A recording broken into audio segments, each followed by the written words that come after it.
All right, algebra, we're continuing our unit on rational expressions. We're going to talk about multiplying and dividing rational expressions. So our first set of examples are all about multiplying rational expressions. So a rational expression, remember, is kind of like a fraction where you have, a numerator and a denominator. In this case, we're multiplying a fraction times a fraction, a rational expression times a rational expression. And if you remember, when you multiply fractions, you multiply straight across. So really, this is 2x plus 1 times 6x over 3 times 4x squared minus 1. Your instinct might want to be to multiply, but actually the best way to do this is to factor and then cancel out whatever can be canceled. So on top, I could just leave it as 2x plus 1 times 6x. I could put that in parentheses or not, it doesn't matter.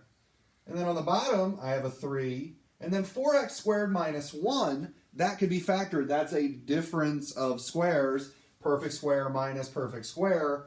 So that would be 2x plus 1 over 2x minus 1. And you might notice, now we see some stuff in common. I see I can factor out the two x's. I can also, the 6 and the 3 can be factored, because I end up with a 6x up top here. So that 3 could become a 1, that 6 could become a 2, 6 over 3 is 2 over 1. Now I've got 2x left on top. On the bottom, all I've got is 2x minus 1.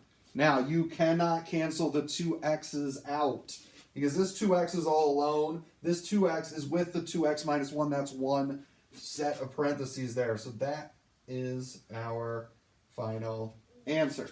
All right, let's look at the middle one here. I got x minus 2 over 8x times negative 8x minus 16 over x squared minus 4. I don't know why the parentheses are there. So we're going to do this one. Up top, I got x minus 2. And then I've got a negative 8x minus 16. I could factor a negative 8 out of that. I'm just going to put that in parentheses. When I take out the negative 8, that's now x plus 2. On the bottom, I've got 8x, and then over here I've got x squared minus 4. That's another difference of squares. That can be factored to x plus 2 times x minus 2. And now I look, I got an x minus 2 that can factor. I got an x plus 2 that can factor. I also can take an 8 out of the negative 8 and the 8x, so that's a 1. That would become a negative 1. I end up with negative 1 over 1x. So really, this is just going to be negative 1 over x. Or you could have said it as negative 1 over x like that. Either answer would be fine. I would accept either there. So let's look at our last one. 3x plus 2 over 2x plus 4 times, and now it's not being multiplied by a fraction. Hey, Ben, could you be quiet, please?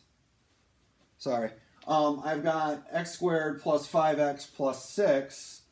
That's not a fraction, but we know if it's not a fraction, we could put it over 1. So now when I multiply straight across, I've got a 3x plus 2. I've got to factor this as x squared plus 5x plus 6.